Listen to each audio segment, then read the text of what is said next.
Kita beralih ke informasi lain, Saudara. Seorang pemuda di Kota Kediri sukses menekuni usaha tas kekinian dari berbagai macam bahan. Selain mendatangkan omset puluhan juta rupiah, hasil karyanya terjual hingga ke luar negeri.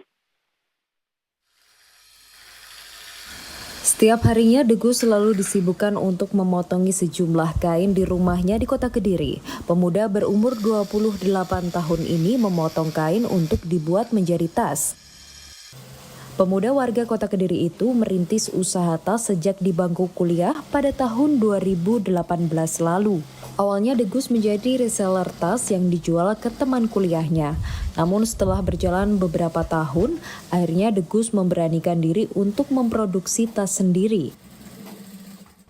Dalam proses merintis usaha, pemuda berumur 28 tahun ini belajar dari teman hingga YouTube agar bisa membuat tas dengan model kekinian.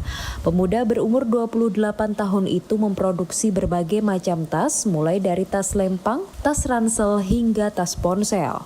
Bahkan yang digunakan pun beragam, mulai dari bahan kulit, polyester, hingga kanvas. Nah, awal mula dulu pas kuliah, Mas. Jadi teman-teman kan banyak kegiatan kampus yang harus pakai tas. Ya akhirnya saya carikan vendor-vendor tas di Bandung sampai Covid. Vendor-vendor itu tutup pas Covid. Akhirnya mau nggak mau permintaan tas makin banyak, vendor tas tutup. Akhirnya belajar bikin produk sendiri.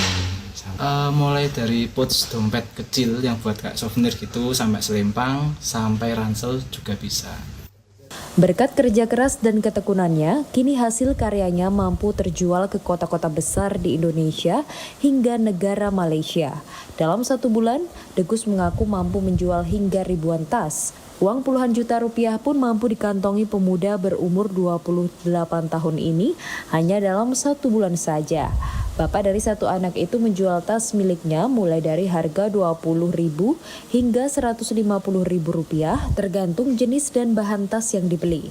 Tim Liputan Kompas TV Kediri, Jawa Timur.